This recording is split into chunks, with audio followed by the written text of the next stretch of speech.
I was partying, going from boyfriend to boyfriend, doing everything that you would think that's bad. So God started seeing the way my life was really not living what I was proclaiming. So many of us, we need to be delivered from it. So we stop sinning. Because some of us, we're saved and everything, but we're still fighting the same sin. Young people need God.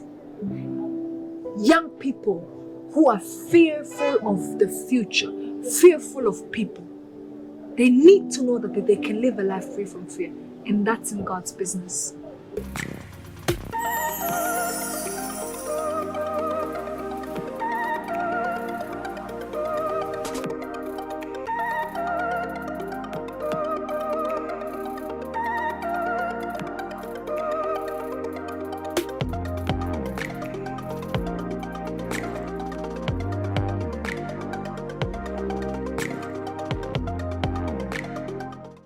Hello there, I'm Victor Tuzibga. Welcome to my podcast where we talk about Christianity and politics. Today I'm very honored to be with Esther Masasu. Hi. Esther, how are you doing? I'm doing good. How are you doing? I'm doing good too. Esther, if I was to ask you, who is Esther Masasu? Tell me your journey, everything before salvation and after salvation, before going to the US and after going to the US. Great. It's gonna be long. So my names are Esther Masasu, and I am privileged to really know God. I think I love and I pride myself in that understanding that I know God on the personal level, and even introducing myself as a lover of God, that is something I pride in. So that is a little bit about who I am as a person. And I live in Rwanda now, and I am from a family of 5, and I'm the 4th kid, little to the beginning to last. So I love being here, and I love living here. So like I said, I went to the US when I was 13 years old, but prior to going in the US, I grew up in a Christian home.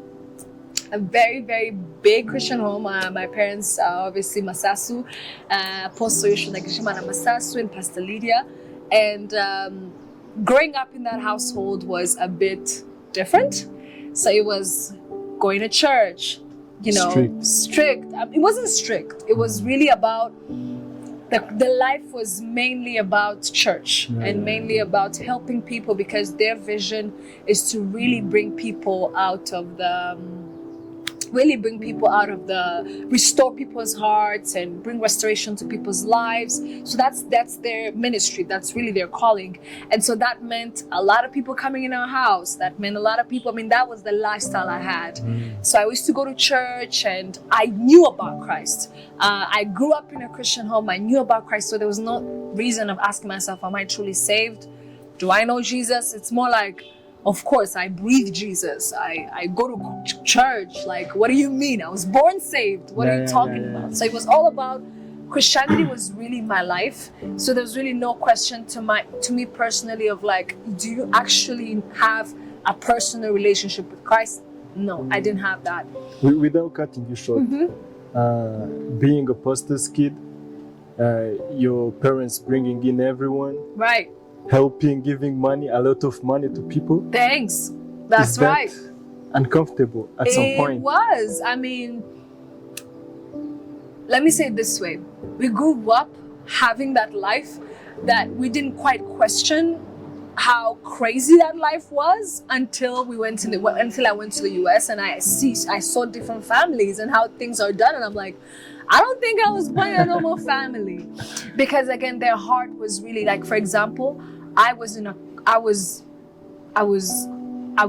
for example, go to school, and sometimes I would spend 2 months and never meet my dad. And we live in the same house. And not because of anything, because we just never have time to meet each other. He comes back home late, and I go to school. So it was like, we never really crossed hands. And that was so normal in our house, where you would sleep and wake up with 5 people next to you. And it's very normal, and it's not even a big deal. So that kind of life became different, or I saw it that it was uncomfortable when I saw other families or me living outside home. That's when I got to see, oh, this is not normal. This is a different lifestyle that we lived. Yeah. And before salvation. So before salvation, so I go in the US when I'm 13 years old. So I'm thinking to myself, I'm saved, I'm good, but maybe a bit of a background. Even though I said I went to church and everything, I still partied in Rwanda. I still went and had fun. I still went and enjoyed myself. I drank. I imagine 13 years old. So I had that kind of lifestyle for a long time. But to me, it was like, you go to church and you're good. I mean, it was okay. I'm a pastor's kid. I'm a pastor's kid. Things are gonna go okay. So long story short, I went to the US when I was 13 years old, got to the US, kept on with that lifestyle, had different friends. I mean, life was normal. And even when I was in a Christian boarding school, so going to a Christian boarding school, so I had that lifestyle until when I was turned 18. And God started knocking in my heart because I was literally in a lifestyle of, I had different, let me say it this way. I was living a Christian life, going to church, but then I was partying, going from boyfriend to boyfriend, doing everything that you would think that's bad. So God started seeing the way my life was really not living what I was proclaiming. And so that's how Christianity came to my life. I mean, if I go into details, it would be a lot, but God took the hold of my life when I was 18, and it really shifted my life in a way. And that shift became, I realized you're not saved actually. You're born in a Christian home, but you're truly not saved. And how did your life change after salvation? Good question. So I came to the US when I was 13, got saved when I was 18. So before going to college, I went to Rwanda. I went back to Rwanda. I came back to Rwanda. And that was like for a summer vacation before I go to college. And so that I did 21 days of fasting, and I prayed to God and I said, God, I need you to help me stay steady in this salvation. So I get to the US and I start my college years, and I got a hold of a few friends. And so those friends, they were Christian too. They knew God, they were saved, and our bond was, we got saved, we know Christ, and we're living in an environment where it's college lifestyle and people party all over and over again. But for us, we're gonna make a difference. Instead of drinking and smoking and doing that, we'll party and be cool, but we won't. We'll just be in the club. We would just, we'll be in the club, but we won't smoke, we won't drink. So like, we're not gonna do the bad things, but then we'll do the okay things. So that went on for a long while until God was very specific. Actually, went on for 5 years until God specifically told me there are things that, and that's where again a visible voice came in my life, and God was really specific, and He said, "Get rid of those friends." Actually, let me say it the way He said it. He said, there are blessings I'm keeping that I can't give you. There's a place I want to take you that I can't take you because you're still holding on to this friendship. That was hard. These are people I knew when I got to college. These are people I knew my whole life. So it was like, oh my goodness, I'm going to start over again. How am I going to say to them? So I flew. I ran away. I started going MIA. They would call me and I would not respond. So I tried to do everything so I don't face them and tell them the truth. But until it started becoming visible. I mean, your people are calling you, you're not responding, you're not coming to their hangouts. You're cutting them off. So somehow, they started noticing that there was a difference.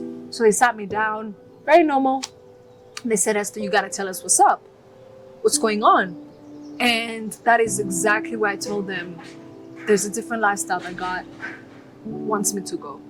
And it was really hard to tell people like that, because it's like you're telling people who are saved. You're not telling pagans. You're not telling people who don't know Christ. You're telling people who are saved, who know of Christ. And you're saying to them, I'm more Christian than you. So that was a hustle. So to answer your question, my life after salvation truly was a life of like trying to find my Christianity. And that's why I'm very big on young people, because that friendship and that whole thing sometimes gets you trapped, that you get in the middle of like trying to fit in and everything. And sometimes you really get to loosen up on your salvation. And so I would say my consecration, or the moment I let go of friendship that was not bad, it was just not helping my Christianity. The moment I left that friendship, that is exactly where my life, I say consecration, or being straight with God, or living righteous with God, or being in a position where I could honor God with my life and not feel like I'm in between. I'm in the world a little bit, but I can do my own thing. So that consecration came when I made that decision to let go of my friends. Esther, after your salvation then, were you not afraid that you may backslide and get back to your friends? Good question. I was. I definitely was. I struggled a lot because the moment I let go of friends, 5 months later, or let's say 4 months later, 5 months later, COVID hit. So I let go of my friends and I was living in another city. But COVID hit when I came back into that city where my friends were all. And so that was a whole new different, like, you gotta fight. That was like, you gotta really face the devil and fight the devil. And so COVID really showed me that you're alone. You ain't got nothing. You ain't got no friends. You're nothing. Your parents are far. I mean, you are alone. And so there was always that tendency. I tried to still reach out, but it was clear, because if you tell people, if you judge people, if you tell them I'm cutting you all off, even when you try to be friend, you try to be nice to them, it's like they hate you. So they hated me for a long time. So I felt alone. So yes, there was the need to feel like I can, why don't I go back? But that moment being alone was where I met God on a personal level. That's where I discovered God on my own. That's where I got confidence to know who I was as a person. That's where my identity bloomed, because I realized I had built my identity on my friends. I built my identity on how they saw me. I built my identity on what they did. I make a joke out of this. There were times I never ate fries. I'm afraid. And it was so normal. But because my friends didn't eat fries, I didn't eat fries, and I love fries. You know what I'm saying? You're missing out. I was, apparently. I was really missing out. But so that moment in my life was a really, really big moment where discovering who I am, discovering what I like, discovering what I love to do, made me realize, oh my God, this is a lot of people, right? But my life changed when I had that moment of discovery with God. So the fear of backsliding left. The fear of my God, I feel alone, I feel lonely, I don't have anybody of my friends, it left. Because I started realizing that it's about building identity. And when you build yourself, people come to you. But it's not about trying to build yourself up according to other people. So, yeah. That's so powerful. And Esther, you studied in the US, you got your master's degree from the US. Yep. People can spot the difference between my accent and yours. Yes, and they can. You had everything. You had a good pay, everything. Right. You left everything. You came back to Rwanda to become a full-time minister. To become a full-time minister. That's crazy. Oh Someone my God. can say, are you dumb? What happened? Yeah, and I came back when I was 23. 23? That young. Imagine, that young. You should be making money. Facts. You came back. Getting big money. So, that's a really big, good question, but really loaded question. So it's a lot. So let me go back to that moment where I let go of my friends. I was finishing college. I was in my last year of college. Like I told you, that moment with my friends, or that lifestyle that I was living, I lived for that lifestyle for a good 4 years. And even though we tried to honor God, again, the change you want to see must first begin with you, right? Sometimes you all about changing people, changing generation, but if you're not changed, you're never gonna change anybody. And so one of the things that I realized was the reason why these people, I could not change them or they could not be changed is because myself wasn't changed. So that 2020 aspect or that COVID time of loneliness, God worked in my life. God changed my life. God restored my life. And actually, I was planning to go to Harvard Law School. And I spent almost 10 years working hard to go to Harvard. Because again, Harvard, that's like the biggest university. I mean, who does not want to go to Harvard? And so I lived my life with that understanding of like, I worked hard. So my goal was to get to Harvard. I finished my university with a pre-law. So I had a pre-law degree and I had a psychology degree. So I had a minor in pre-law, psychology degree. So I was ready to go to law school. And I remember I got a semi-admission to Harvard Law School. So they reached out to me. And I got an opportunity to be a part of the law school aspect. So for me, I was like, this is the way to get to my destiny. I'm almost, imagine Harvard Law School reaching out to a student like me. I mean, crazy. It's crazy. I was like, I'm already there. So 2020 hits and it didn't happen. I was broken, very broken, because I had built my life on going to Harvard. I had built my life, everything on going to Harvard. So I remember going in 40 days of prayer and fasting and I said, God, do something. Give me a way here. I don't know what to do. I built my life on Harvard. I built my life. I did everything. I spent years trying to study. I spent months. I spent money. I spent on books. I mean, going to law school is expensive. I mean, I did everything to get there. It never happened. And so I was broken. So being broken, I went to 40 days and God was like, okay, do a master's. I said, I thought we were going to law school. Why are we doing masters? I mean, For a master's degree? For a master's degree. So long story short, I was like, okay, if I do my master's, I'm gonna go to law school later, right?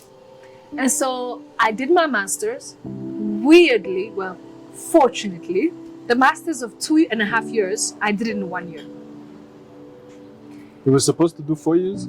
I was supposed to do a master's of 2.5 years. 2.5 years. I did it in a year, which is crazy. I know. It's very crazy. Crazy, because when I think about it, I'm like, Esther, how were you able to do everything? God, I can't even imagine. Because you were getting good grades and everything. Yep, and I finished everything in a year, which to me was like, what's the speed for?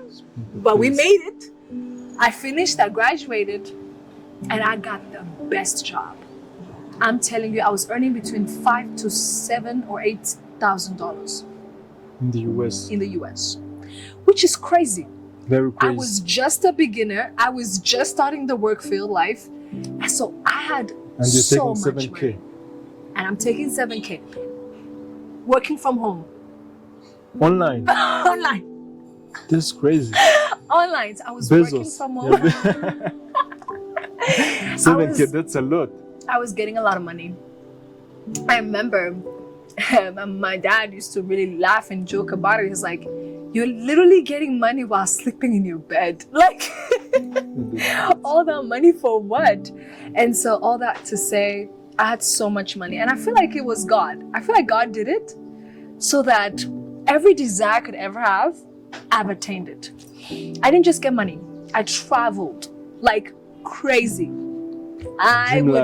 I mean, the dream life. I'm trying to give you an idea of my life so you know how my life was. I had my own apartment.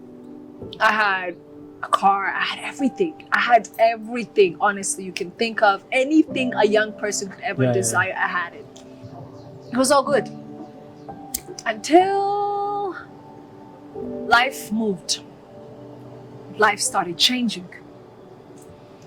Then, December 2021, I got sick.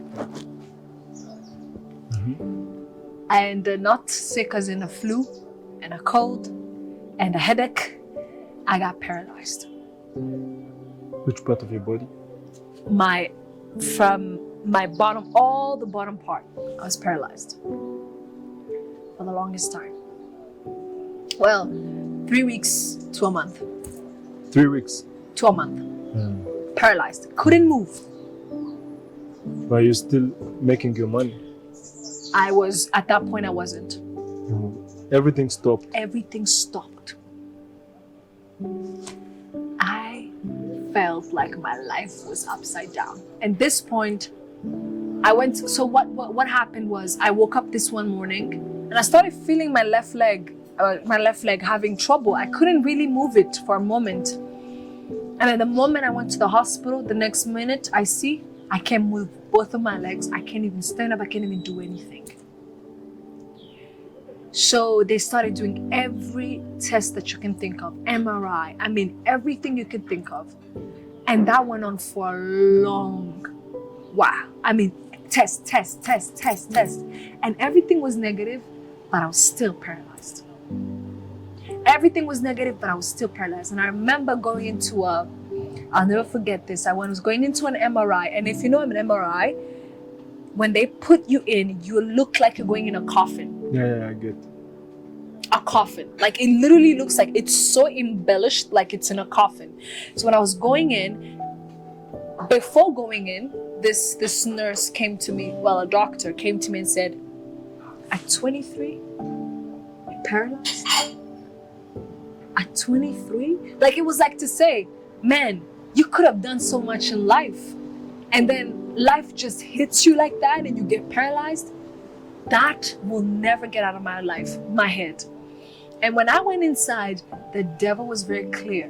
He said, your life is over.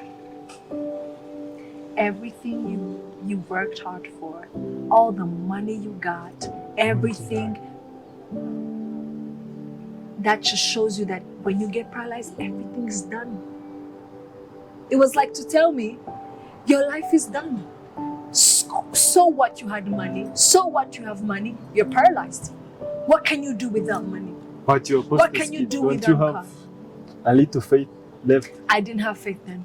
You didn't? I didn't. Because to be honest, you're praying, but you're still in the hospital and you're still paralyzed. And then because at that point when I left the hospital, because I left the hospital not because I was killed, I left the hospital because it was really bad. That the hospital, or even themselves, they were like, we don't know what to do. And these are big hospitals in the US. In the US, okay. And so I was like, what can we do? And then my parents were like, just go home. This is They told you spiritual. to go home. They told me to go home because they realized this is spiritual. They keep finding negatives. At some point, you're probably gonna matters are gonna get worse if you stay there. So going home meant they believed that God would do something, but I still stayed paralyzed. So there my faith is going from, I trust God. But this is a point where God is transforming my character. God is showing me that life is more than money. That life is about having meaning in life. Because I realized, okay, if I die today, what meaning did I give? Or did I find myself? Did I do something? Did I change the world? Did I do anything? I realized the answer to that was no. I had not done anything. And so, to be honest, I consider that time of my life like I died and I got resurrected, to be honest. So that dying period was when God truly put me in a position where I felt nothing. I was nothing. I felt like I had no meaning. I was depressed for the longest time, because that depression of I would rather kill myself than walk on with a wheelchair, because it's easy to kill yourself than be paralyzed for all your life, isn't it? At least people find out that Esther died than find out that, oh my God, she's paralyzed. And then the worst thing, who is ever gonna walk me down the aisle as a paralyzed woman? Unfortunately, no.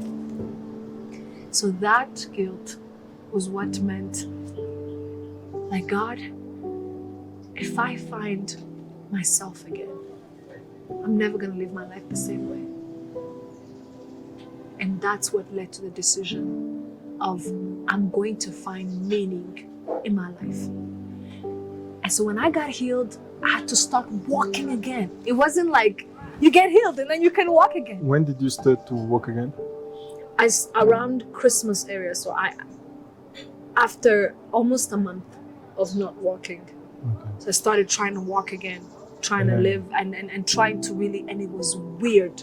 It was an abnormal walking. It was like I was trying to find my steps again. And that was like immediately, it's like starting over again. It was bad. So when I started doing, walking again, doing that physical whatever, therapy, whatever, and trying to do that, God was truly talking to me. God was revealing himself to me. God was like, I was like, God, I'm gonna find meaning. And I remember calling my parents one day and I said, Dad, Mom, I feel miserable here. They're like, come on, it's because you're still trying to recover. You're gonna get better. Because they knew I had my life. I was living good. What do you mean you feel miserable? Come on, you can't say you're miserable. I mean, this was just a little, setback. You're gonna get yourself back. And I said, no, Dad, Mom, I feel miserable. I cannot stay in the US. I said, no, you're joking. My mom was like, no, what do you mean? You have your life there. You're still young. You wanna? I said, I can't. I have to go home. I have to. They also wanted you to stay in the US. I mean, come on. Why would they not want me to stay in the US? Pastors are crazy. They can do anything. They can bring you back. But I had a life. I had everything. I already had an established, and another thing, I had moved to a new state. I had everything. I had a car, I had a house, I had started a new lease. Everything was all good. Now you're telling me leave home to find what in Rwanda? So you were the one who took the decision to come back. I did. And my decision was not to be a full-time pastor or full-time minister. My decision was I gotta go home to find my meaning. I need to find my reason of existence. Because I felt like I died. A reason you can't find in the US? I couldn't. And I'm telling you, it became so crazy that I love it in Kinyarwanda. Nazinutswe. America. Literally, everything that I desired, everything that I was desperate, the life, the living, and everything, I had it. But I no longer desire. I just wanted to find myself, my meaning. What did God bring me in this life to do? Because if this thing happens again and I die, what will I say I left in this world? And that point of my life, I was like, I have to. It was like God gave me a second chance to live. Because I could have been paralyzed. I got healed randomly. I didn't say that, but literally the way I got paralyzed is the way I got healed. Just randomly, and my legs started moving. Randomly, brother. Randomly. It was spiritual. But you can see that it was more than just, it was a way for God to truly show me that life is more than money. Life is more than that. Living a life of meaning. So I left and I came to the US. So that's how I left the US to come to Rwanda. So finding meaning was one thing. Now becoming a full-time minister was another. And then how did you decide to become a full-time minister? So I came to Rwanda. Did you find the meaning? I did. This is where now, that's where now, when I came to Rwanda, I decided to go with my dad. I decided to follow my dad and my mom everywhere where they went to just be in the ministry. I decided, and it wasn't, oh my gosh, they need somebody in the ministry. They need their kid in the ministry. Why not? No. It was like, I'm going to find my reason of existence and let me at least follow my dad, who's not just my dad, but my role model, my spiritual father, who can at least direct me to my destiny. Long story short, he came into my life. He started really helping. My dad was even my biggest supporter. He was like, come home. Come, just come. And so I started traveling with him. I went everything. So those were exposures of the ministry and everything. And that was cool. It was amazing. I enjoyed every aspect. But now it was like, then what's next for my life? 2022, I went to 50 days of prayer and fasting. So I came in 2022, February. I went for prayer and fasting in June. So from February to June, I was just traveling. I was just really trying to discover my life and myself. June 2022, and I got 5 emails of jobs that were telling me, come back. From the prayers. Yes, I got emails of, well, we're gonna pay you this, we're gonna pay you this, offers. From the US. From the US. Uh-huh. And they were good offers. I get. I'm talking How much? big investment backing offers in the US. Those were really, really, really good offers. Okay, this is becoming interesting because now God wanted to test me. Okay, you got your meaning, okay. Offers are rolling. What is next for your life? What are you gonna do? Because that's when I had to decide. You came to Rwanda to do what exactly? That was tough. I went to my dad and I said, Daddy, I'm confused. Because there was also this notion in Rwanda that you gotta work before you become a minister. Yeah. That when you get a job experience, a good years of experience, then you can truly speak to God's people. But when you're old. When you're old. So that was the lie somebody, people used to give me. It's the devil. It's the devil, you know it. And so my dad was like, okay. I started complaining to my dad. I started saying, so then why did God allow me to come home? I could have kept doing my experiences and getting enough experience and then come home and then do what I gotta do at home. I mean, be in the ministry when I've already had enough experience. Why did God put in my heart that America was done for me? Why bring me here?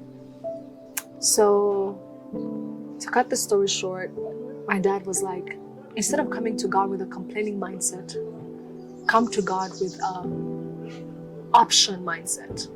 Give God your options. Tell him, I have this job offer. I could stay in Rwanda. I could go to school. God, what do I do? And I'm telling you, that was it about having any questions on my destiny. Because after that, a week later, I said that I didn't even come back to my dad. I knew exactly what I needed to do. And to be honest, after 50 days, that's where God started my ministry. That's where God started telling me so many stuff and confirming to me. But all that had to happen because I had to make a decision to say, God, I'm not just gonna find meaning. I found that you are my meaning.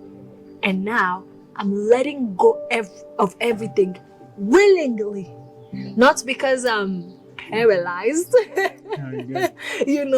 but because now it's not just because I'm in Rwanda, because I could have gone back. I could have been like, I had my good sabbatical year. That was fun. Let's go back to the US. No. Because when I came to Rwanda, I thought I'm just going to find my meaning and then maybe life will lead me elsewhere. But when I got here is when I realized, no, my meaning is to honor Jesus Christ, is to be a minister, is to bring young people and to give life to young people. That it's possible to serve God at 24. Because that is where, I'm 26 now. I gave my life to serve God full-time when I was 24. 24. And who becomes a full-time at 24? I don't think there are many.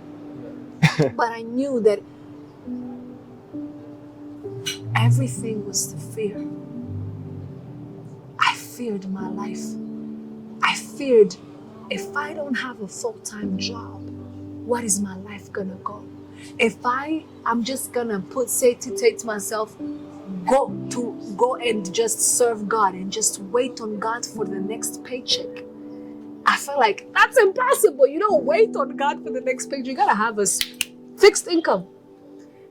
But God was trying to tell me that's where your fear is. That's why you feel like you want to go back. Because you fear that your future is not secure with me. You fear that if you become a full-time minister now, that your life will be in shambles, that you're gonna go through hell. So that fear, that's how God realized. And honestly, I would be mean, or I would be a fool if I said that did not come, that just came from my mind. It came from reading my father's book, which is Delivered from All My Fears. That book truly had showed, it was like a mirror reflecting to me saying, you're fearing your future. We'll get back to the book, but so it was all about fear. It was fear. Everything about fear. It was fear.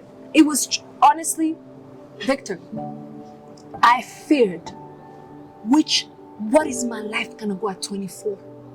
Great, I'm still in my parents' home, but then what? First of all, who's gonna marry a lady who has decided to be a full-time? In this Kigali, you gotta work. I get. You know where you're gonna get money from the Lord? Oh, Lord, bring down money. And that's the mindset we have today. People just believe that it's impossible for God to be your boss. But I can tell you, today, I've traveled many places. I have been to, and not because, you can't say, oh, it's because Kamem, you're Masasu's daughter. Masasu. Let me tell you, you don't go to a visa expert and tell them, I'm Masasu's daughter, give me a visa. I get that. You're traveling. Actually, I sent you an email. I didn't know you were in Kigali because you've been traveling. I have. Yeah. And again, that's because I decided to let go of the fear of the unknown and trust the God of the unknown. Instead of like, oh my God, what's next? What's my life? I took everything at a time. And I said, God, I'm doing it. Tomorrow, I didn't even know that I was going to be a full-time pastor. For me, it was a full-time minister. I didn't know how that ministry was going to go. I just said minister, you know? Minister.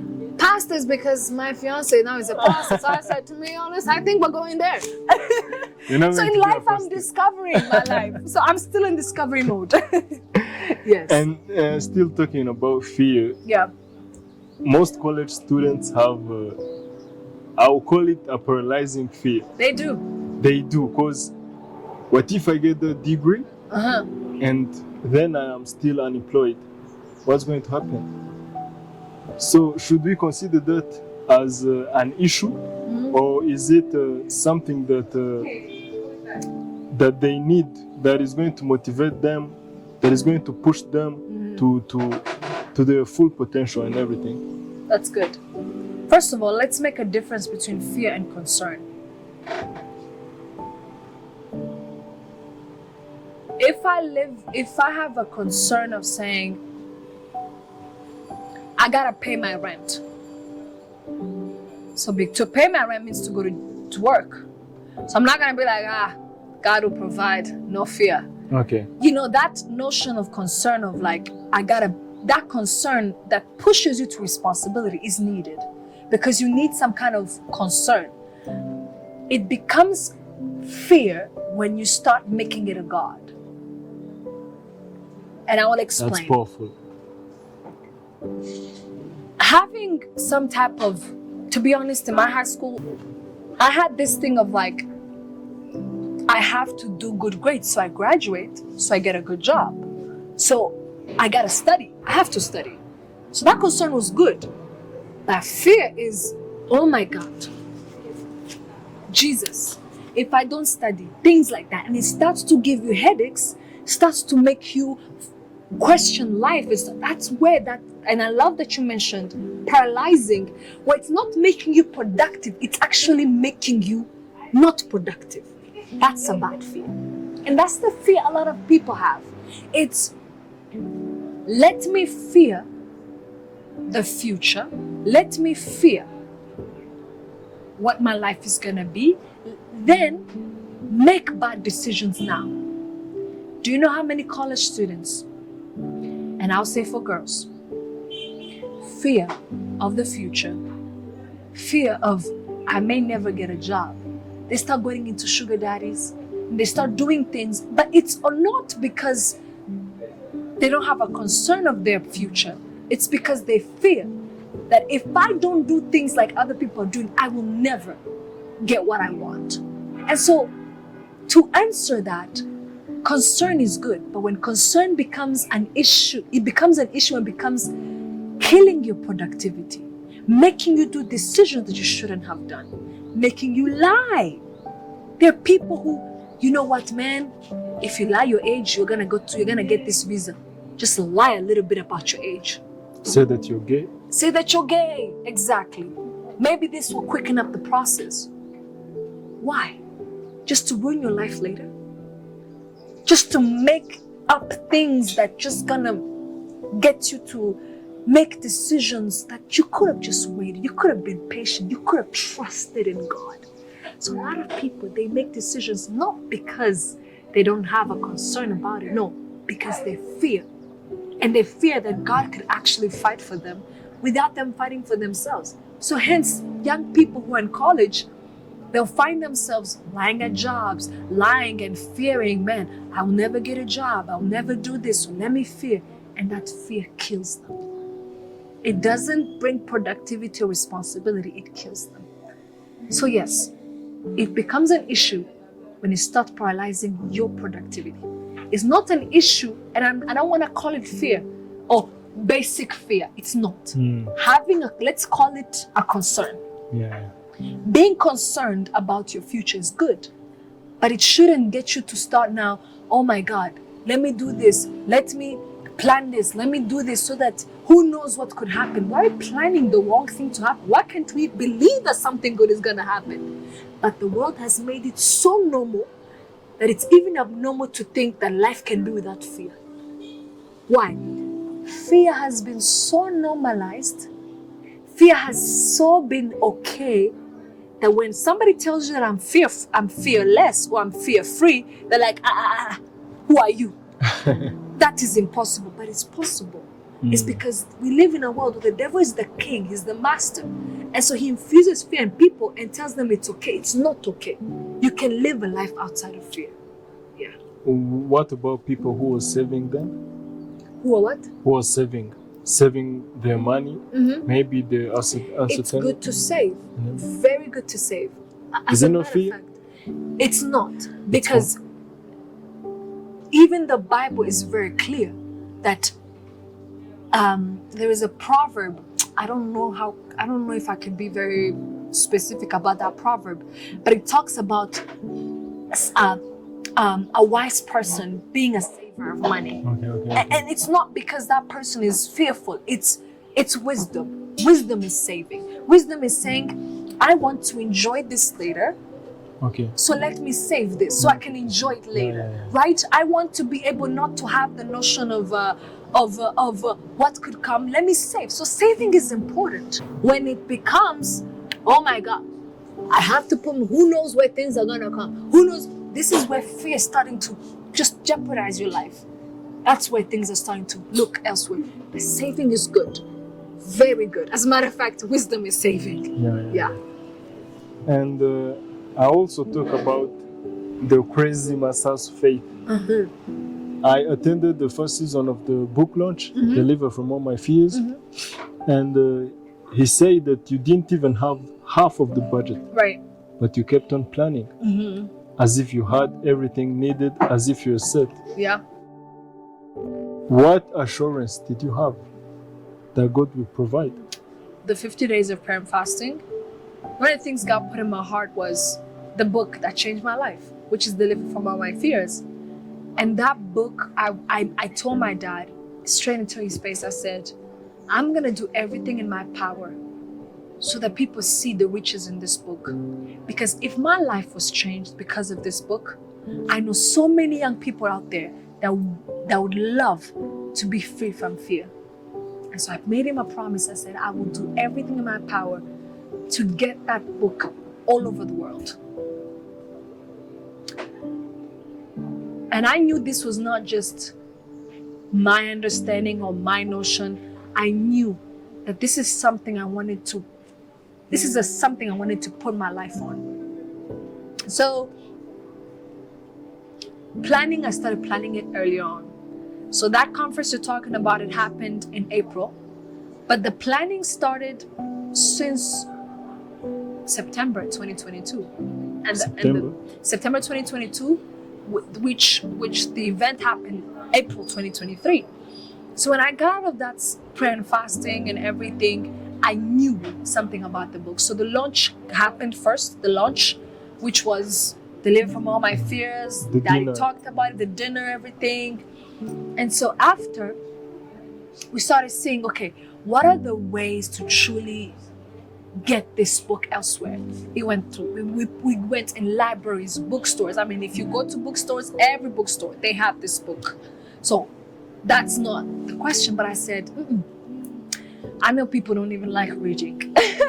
I know our Rwandan people, you gotta push them. You gotta give them something to get them to read. And I said, why am I going so far? Let me target my young people of the same age. People that I know, because I know my biggest fear that I faced was in university, was peer pressure, was what's next for my life. I faced that fear for a long time. So I said to myself, you know what? I am going to do my best. So we make conferences, we make situations where we talk about this. So hence that conference that happened. To be honest, when we started planning it, I said, God, you put this in my heart. So I'm gonna go ahead and do what you put in my heart.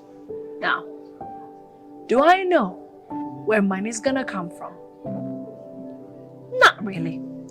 But I believe in excellence. And so that's where the planning started. And I'm not gonna lie to you, I wasn't cheap. I was looking for big houses. I was looking for, you know what? Who's the biggest production system? Let's go with Boo Boo.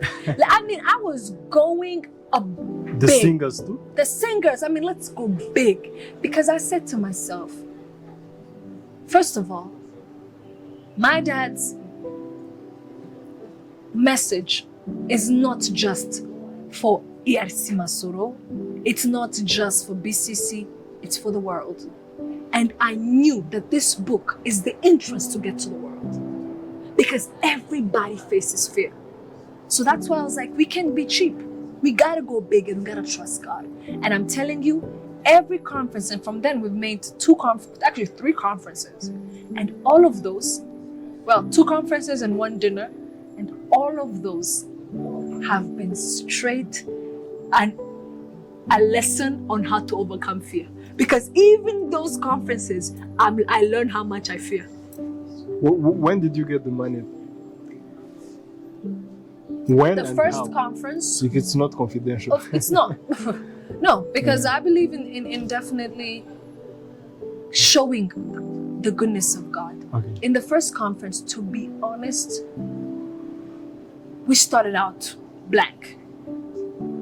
I said, I put a dream and I said, let's go. Let's do it. And by the way, I was leading people who were somewhat twice my age, and I was leading them. And I'm so glad that they believed in my dream, in what we could do, despite we didn't know where the money is gonna come from. But I'm telling you, I can't lie to you.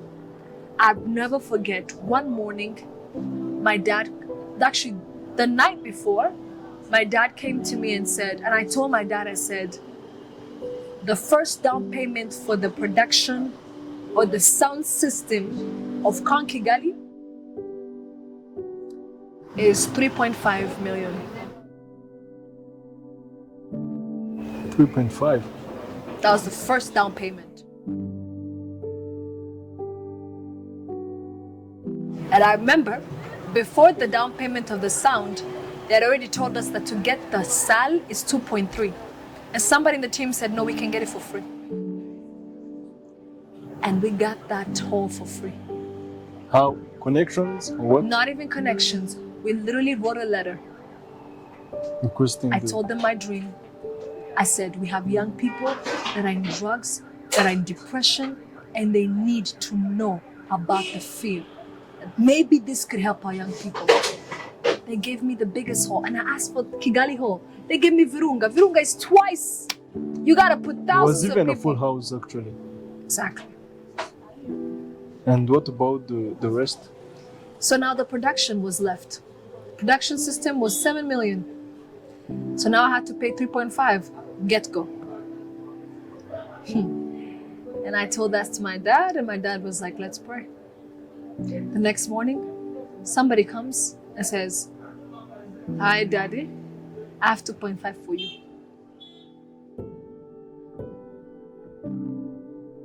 Thank you. Leaves it there. And my dad came and said, here's 2.5 for you.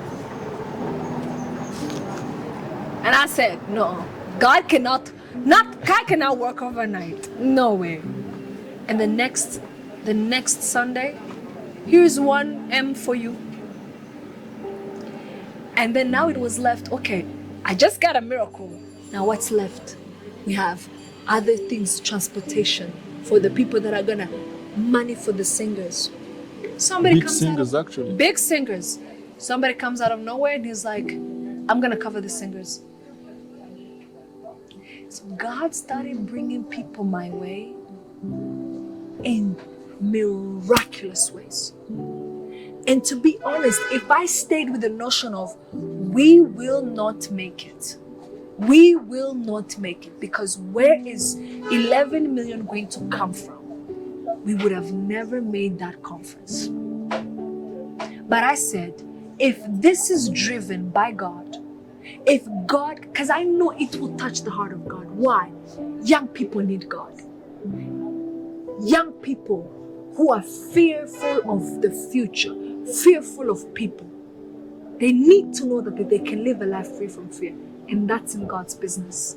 So I knew. And so that was the driving force of everything. The driving force was somebody is behind you. Not my dad. Because clearly I came to my dad and said 3.5M. And he looked at me, he said, let's pray. Do you think he had it? No. And in the morning somebody came and said 2.5. All that to show you that when you trust God and you know you're doing God's business, you can be at peace. And that also shows you how much fear is within people. Because people tell you, hey, don't dream too much. You're not capable. At that point I was 25. Which 25-year-old is going to make a conference like that? And let me tell you, I was talking to these sound system guys that I had money for them. But I knew the God that was behind. I knew the God that I had trusted. I knew the God that I had given my life to. And I knew He would not disappoint me. And you did the same thing in Gisenyi. Same thing in Gisenyi. And Gisenyi, that one was even crazy. It wasn't 11 million, it was 23 million. 23, the budget. The budget. You had nothing. And I'm telling you, this time, no money came from my dad. This time, it was straight people. At least you can say, okay, 3.5 came from my dad at least. No. This time, people just contributed.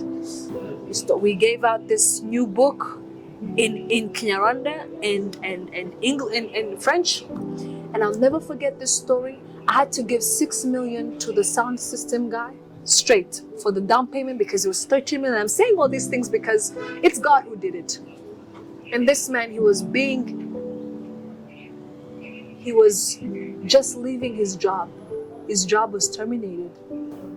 5M as in marriages.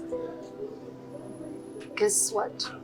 Came to church and said, this is where I need to give my money. And I gave it to my dad, and my dad came, here's 5M. Somebody heard about this goal, this dream you had, the conference in Gisenyi. It was to give life. 5M. And this is not just 5M, this is 5M for his termination of job. I mean, come on. But that was to show you that, oh my God, God is in this. And God did it. And people started giving and giving. I would wake up in the morning and I see 1M is given to I'm like, where did this money come from? But you know, this is where faith is built. The Bible says, we don't live by sight, we live by faith. Meaning, if you live a life of, I need to know where money is gonna come from, I need to have a fixed, it's contrary to faith. Faith is, I don't know where it's gonna come from. Then I'm gonna trust that if God is pushing me to go, then He's behind it. Because now, and it's in April, we don't have the conference, but God has pushed us to do something else. God has pushed us now to go to universities, to go to colleges, to go to high schools, to go to Iwawa, to have that tour in all places, not just to have big conferences of one day. So it's a push of God. So when you know that God has pushed you to do something, and you know this was the voice of God, you can trust Him. If you know now, Esther pushed herself, then you know you can have fear. And say, I don't know where the money come from. But if you know, this is God. I'm seeing how God is making this move forward, on and on and on. I know that God is going to provide His way. And He did. That's great. And coming back to the book, summarize the solution. What's the cheat code for the fear then? Read the book. I'll read the book actually. I've started reading the book. Okay. But maybe not everyone is going to read the book, Right. but they should. But what's the solution to this? What's the medicine? Good question. The book is very clear on the medicine. Jesus is the medicine. But not everyone who has salvation Actually, I also have fear. Exactly. And I'm saved. And you're saved. Good question. I love the word that he used. Daddy didn't use overcoming fear. Daddy didn't use fighting fear, how to fight fear. He didn't use how to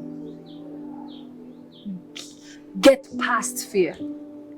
He said how to be delivered from all fears. Emphasis on deliverance.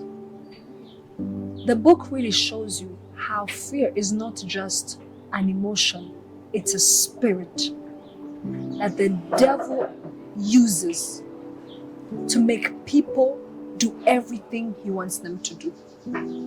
And so the good thing is that even though people are saved, they don't know that they still fight the notion or the spirit of fear. Why? Because they need to be delivered from fear. So now it's not just being saved, it's now understanding you need to be delivered from fear. It's the aspect of deliverance. It's the aspect of being free. So now, that's what you have to see. What fears are you facing? How can you be delivered from all fears? Good thing in the book, he talks about steps of deliverance and how to be delivered from fear. Because we realize, and the good thing about that book, the first chapter is very clear. Every sin is connected to fear. We fear, so we sin. I fear, so I lie. I fear, so I murder. I fear, so I envy. It's all about fear somewhere, somehow. And so that notion, so many of us, we need to be delivered from it. So we stop sinning. Because some of us, we're saved and everything, but we're still fighting the same sin. For example, for me, it wasn't that I didn't know how to say no to my friends. I feared their rejection. I feared to be rejected by my friends. So I did everything they wanted me to do. I partied, I did everything. I lied. I ate things that I didn't want to eat. Why? Because I feared to be rejected. Now, if some people realize that some of the things they do are based on fear, do you know how the world would be better? Do you know how many things people could do better? If they knew that everything is connected to fear. So read the book to find out how to get delivered. Not just how to be saved, but how to actually be set free from fear. Can you go fear-free when you're not saved? You can't. You cannot. That's the first step then. Because I love that chapter 2 says, fear is an insult to God. And it goes on, in the chapter, it goes on to explain how when you fear God, that fear takes away all other fears. Does that make sense? I feared God, so I didn't fear money, where money was going to come from. So the solution is to fear God then? Exactly. So somebody who's not saved, they cannot live a fear-free life because life is filled with fears. You gotta have another level of fear to somebody who's higher than all those problems, because you cannot assure somebody of their future when they don't know who they're trusting. You gotta have faith in God to really be free from fear. Yeah. And that's so That's powerful. a good question, by the way. And earlier this year, in a sermon, Apostle Masasu talked about a successor. And also recently, Mr. President Kagame talked about also having a successor, how he stressed on that. And I don't know if it was a coincidence. And my question to you is, when should a leader start to prepare for the successor? Or should it reverse? The successor should prepare to run. How do they know that they're successful, first of all? You tell me. The successor would not know. A leader should always have the mindset of, I love something about one thing that my dad has taught me, and I'm so happy that he taught me this. He said, if you have knowledge, you are foolish if you keep that knowledge to yourself. As a matter of fact, you are dumb, stupid even. Because life is all about getting your knowledge to everybody. Today, I cannot say it's because I was born this way, I can speak like this. It's because my dad was able to share his knowledge to me. He was able to introduce me to his life. He was able to introduce, or even me becoming a full-time minister. I can say it was God, but I can't also deny the fact that I saw my dad believing in God for his life, believing in God for his next paycheck, believing in God. And so that helped me see life the way I see life now. So every leader should always have the mindset of, I have to display my knowledge. I have to make sure people know, so that today I leave a legacy. Legacy is about leaving your name in other people, not just your name as in, like, this person lived. No, you're living today. Jesus didn't die on the cross just to die and live this world. He died and left a legacy. We're living a life of Jesus because he didn't just live to live. He lived to give a legacy. He lived and lived with his disciples. And he would tell them, if I'm doing this, it's for you so you guys can do 10 times better. So for him, it was all about leading, but also having people who can do better than him. So every leader, a successful leader, is one who has a successor. Why? It's because your success is actually shown in the people that you lead, how they're living their life. If I'm leading somebody, and their change or their impact, It's a threat to you. it should not be a threat. The impact should be, oh, I succeeded. I'm doing a great job. I'm doing a great job. And gets even better. It gets better. The success of the person this person led. Meaning, if I lead you and you lead someone else, I should look into this other person, because their success, I led them, they took my leadership or my life, my impact, and gave it to someone else. And look at, I can't sit and be like, they're a threat. No, this is my product. Does that make sense? It does. So every leader, and I'm glad, I didn't know the president talked about it, but I'm glad he did. He did. Very happy. Because to be honest, he has made so many things in this country. He has changed this country, and we gotta learn from it, especially today, tomorrow, maybe 50 years from now. Rwanda needs to look better than it is today. But there gotta be someone who has learned from this man.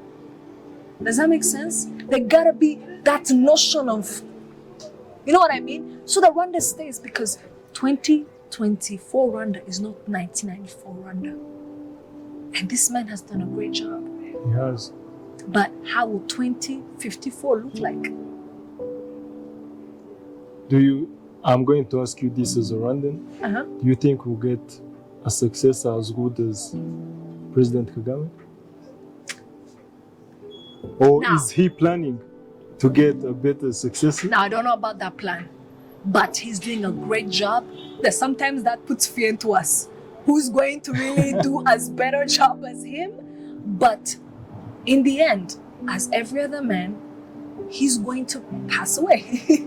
And we gotta at least say that this man, I can assure you, I don't know, but at least he has left some legacy somewhere. And even if people never at least say, oh, they're successing or anything, at least we can learn from him and say that he has left some legacy. He's leaving a legacy here. And so dumb us or dumb generation would be to say, that was Kagame. No, he has established something in this country. So I do believe nobody can come and shake it. And Rwanda has God.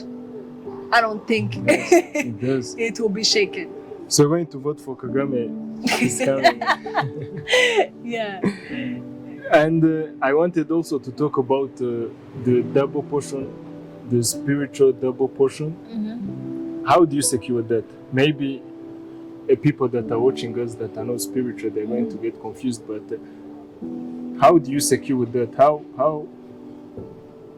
What's the assurance that you're going to get a double portion of this man that you're following? Okay, you're not following the man, but If you live righteously. yeah, Because, first of all, I don't know if you know the story of Gehazi and Elisha. I do.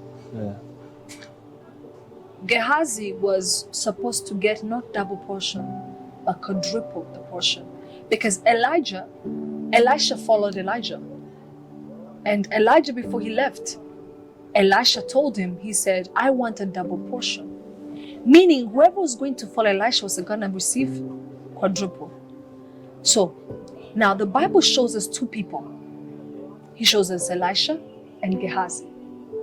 Elisha walked with Elijah, saw his life, right? In the moment he had, was he with Elijah the whole time? No. But in the moment he was given, he did his best. And he received his double portion. And this is even clearer. It says, if you stay with me until I go, until I depart from you, you will receive that portion. Meaning, if you stay with me until I get to where I'm supposed to get to, you receive that portion. Guess what? Stayed with him, got his portion. Now, let's look at Gehazi. Gehazi was basically Elisha to Elijah. He was basically the Elisha to Elisha. He was basically going to receive now another portion from Elisha. Now think about it. If Elisha got double portion, what do you think Gehazi was supposed to get? Quadruple. Bigger portion. What happened now? Gehazi was not living a righteous life. Gehazi, we saw that even though he was following, in the end, I love it in Kinyarwanda, Murumbawe. Yeah, that's true. His desire, his flesh desires, or his greediness displayed itself. And that's why you see he got what? I believe he got chicken pox. What is The it? disease. Disease, a big disease. And that's how he died. That's the last thing we have about Gehazi. But that should not have been the case. Elisha should have definitely given quadruple to Gehazi if Gehazi was correct. So how do you secure a double portion, even a quadruple portion? Make sure you know exactly what the person you're following has. Like I said, if you can't just live in this country and not see what the work that is being done, right? And as a young person, you should admire and say, what is tomorrow gonna look like? And now, this is the country that's worldwide. I mean, that's nationwide. How about personally? Who has God put in front of you? Because if you know that God has put you under their vision, then He's given you, then the portion belongs to you. So you can take everything, even quadruple. You see that? And so securing it is your eyes also to see that, oh my goodness, I'm not just going to be blind to what's going on. I'm not going to be blind to what this man is doing. I'm not going to be blind to everything that's going on. I'm going to open my eyes to fully see. That's how you secure. First, by being righteous, and second, by having eyes to see the portion that this person has. Because my dad has so many portions. But trust me, it took me to see it, to truly be able to say, no, I'm going to live my life under this man. And I know he's going to take me to my destiny. It took me to see that, to see the power, to see the grace that is upon him, the portion that he has, and to take advantage of it. So yeah. So Esther, my last question to you would be, there's so many cases in the Bible where leaders tend to go back when issues have become persistent, and they go back to some men of God. There's some issues in the region, in the country, that have been there for long. I gave you an example of the Eastern DRC issue of M23 and killings every day. Should we approach that issue with a spiritual approach? Because everything else has failed.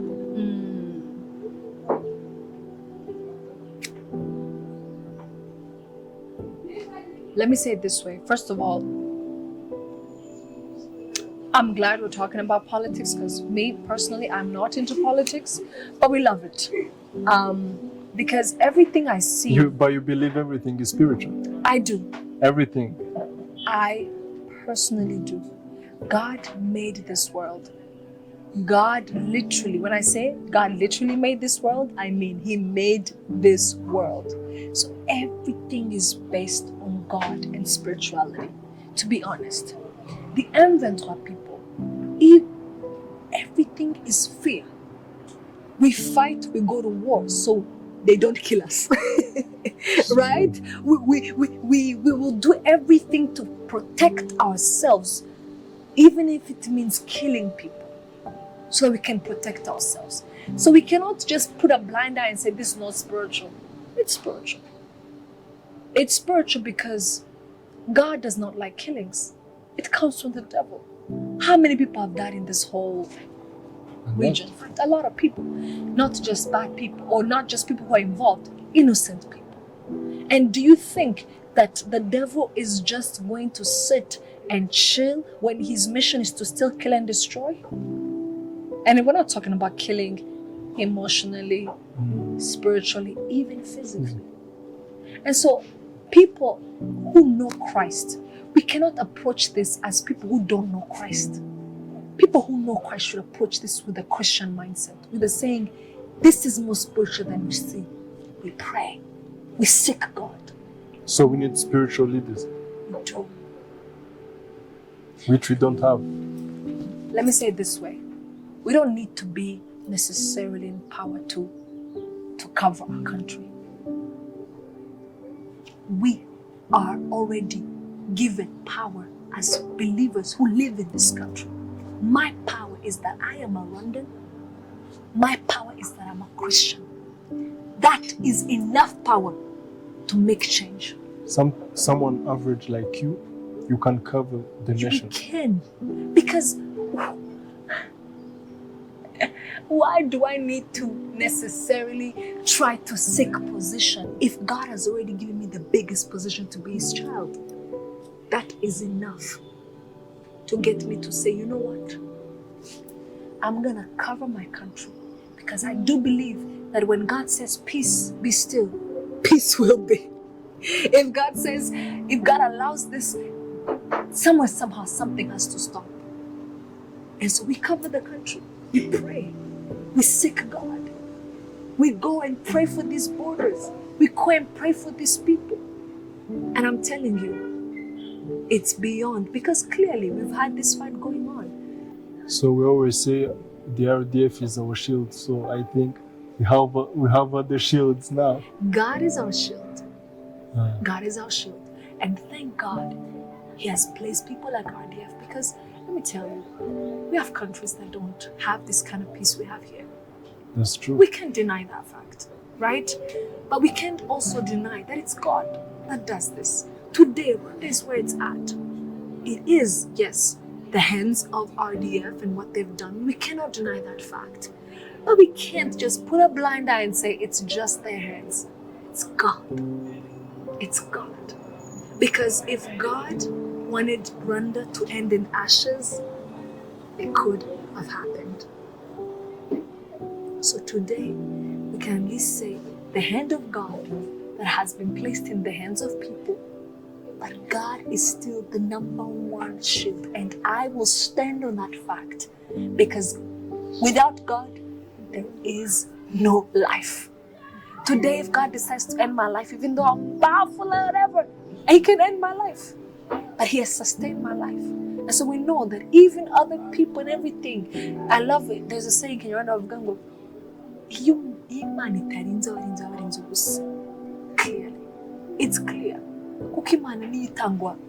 The breath, everything. So we have to live a life saying, yes, we have seen the hands of people that have done, but we cannot deny the hand of God that's behind their hands, who has the power to kill, who has the power to. We cannot deny that fact. So our shield is God. Yes. So powerful. Esther, I don't know how to end this. I think I should end. I thought of giving you space, maybe talk to people who want to be saved, if they spotted that fear in them. So I guess if you're going to lead them into prayer, I don't know, but I'll give you, maybe we're going to first take. Yeah, of course. Yeah. Thank you so much. First of all, you followed all this till now. And we're happy you came through. We're happy you followed. Now, my question to you. We said so many things. We spoke of so many things, especially on that aspect of fear.